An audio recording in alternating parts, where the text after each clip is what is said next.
Merci, Dr. Boisvert. It's my pleasure to introduce our third speaker tonight, Dr. Heather Shipley. Dr. Shipley will discuss the proposed changes to the sex education curriculum in Ontario, changes that were put on hold shortly after they were announced. What is being taught to young Ontarians regarding religion and sexuality?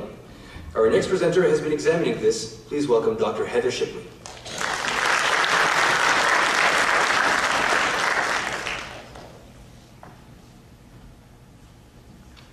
Thank you. And before I start, I just wanted to offer a couple of thank yous. I've had the pleasure of being involved in organizing this series, and I now have a microphone in front of me. And so I wanted to thank the Museum of Civilization for hosting this series. It's been a really wonderful experience to be involved in relation to their exhibit. And I'm naming two people specifically, Nicolas Franco, I'm not sure if he's here, and Danielle Desor, who is right there.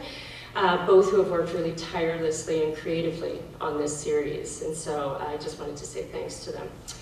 And then before my time runs out, I wanted to turn to my presentation, and what I'd like to offer in relation to the theme is another case study when we think about religion and gender and sexuality and how we see them interact in a particular public debate. And the public debate, as was mentioned, is the proposed sex education curriculum changes from 2010, and then the subsequent Accepting Schools Act from 2011 that is both caused quite a bit of controversy.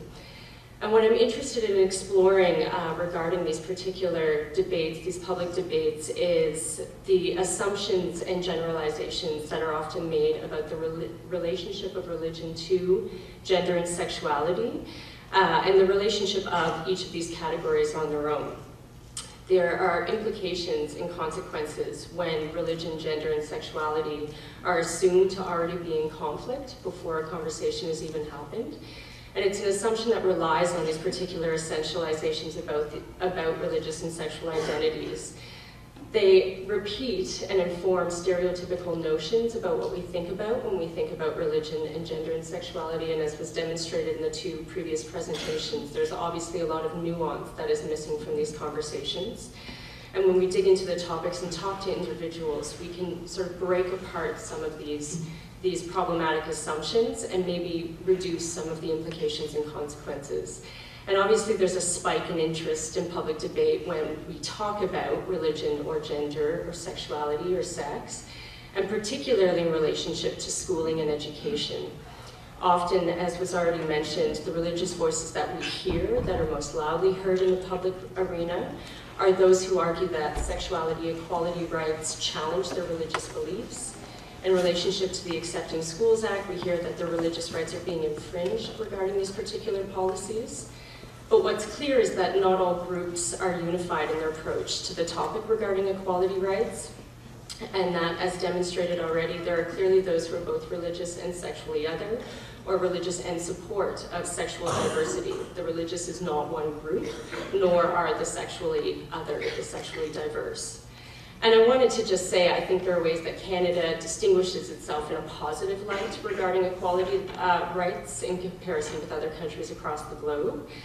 But what I'm thinking when we have these positive sort of categorizations, or we have these rights that are enshrined in the Charter of Rights and Freedoms or in human rights policy, it seems that there's this conceptual space of equality and a conceptual space of non-discrimination, and there's a disconnect between that concept of equality and the experiences of individuals in daily life. And in 2010, Ontario witnessed a brief but intense public debate, a 2-day public debate, about proposed sex education curriculum, which resulted in Dalton McGuinty claiming the changes needed to be put on hold, and one of the reasons he said they should be put on hold was the need to consider the multicultural and religiously diverse needs of the province.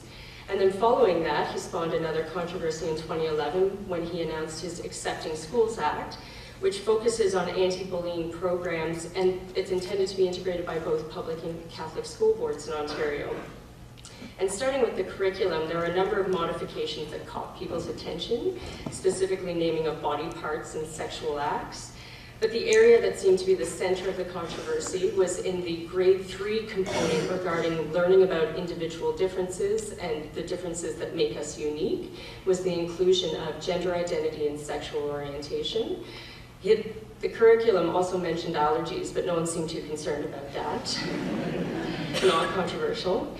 And while the health and development portion of the curriculum is focused on healthy sexuality, not sexuality advocacy, the mere mention of these subjects of gender identity and sexual orientation evoked the notion that children would be taught to question their gender identity or taught to question their sexual orientation.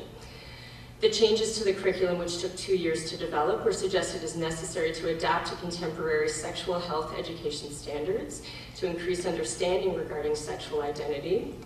They were set to be introduced to students at age and developmentally appropriate stages in their education, and the current curriculum is much more general. The modifications included, as I mentioned, specific body parts and activities. There was a swift response from particular groups, religious groups and individuals, and as was mentioned, that there is certainly a desire for some sensationalism in this debate, that it's not very interesting when everyone's kind of giving an middle-of-the-road opinion. And I also know that certain groups and individuals make their voices heard when there is something that they're opposed to. But what was repeated in the coverage and the response to these changes and the controversy was an emphasis of the argument that the opposition to the changes was representative of religious ideologies. There was no nuance to the representation. This repeated emphasis reaffirmed the notion that not only is it acceptable for the religious to oppose teaching sexuality in various forms, it's in fact expected that religious groups and individuals would feel this way. And as I mentioned, it seems relevant, if not necessary, that multiple voices be heard to develop a more nuanced conversation on these topics. And so then McGuinty, pulling away from that controversy, introduced a new one with his Accepting Schools Act, and that specifically addresses bullying based on, among other things, sexual orientation, gender, disability, race, and religion. And it also required all publicly funded school boards to accept student clubs that would foster gay-straight alliances. Then it says, although the naming of these groups would be overseen by the board, so it didn't have to be called a gay-straight alliance, but they had to be allowed to have clubs like this in Catholic schools as well as public schools. There was an increased number of negative responses to this, strongly opposed to McGuinty's statement that Catholic schools would be required to have these alliances. The application of the policy to the Catholic School Board, of course also in receipt of public funding, was seen by those opposed as a violation of religious freedom and a violation of Catholic rights in Ontario. And McGuinty is quoted as saying, "Are there gay children attending Catholic schools in Ontario? Yes. Are there gay teachers teaching in Catholic schools in Ontario? Yes. The purpose of our Accepting Schools Act is to send a strong signal to all Ontarians of all faiths and backgrounds, all places of origin, culture, ethnicities. In our province and our publicly funded schools will be warm and accepting of all our children, regardless of their sexual orientation." Although publicly funded schools are actually required to commit to charter principles and provincial policy regarding non-discrimination and safe spaces, there's a gap between the requirements and the actuality of that. And in 2011, Catherine Taylor and Tracy Peter released the findings of their survey on homophobia, biphobia, and transphobia in Canadian schools, which is entitled Every Class in Every School. And they have numerous findings, which you can read online.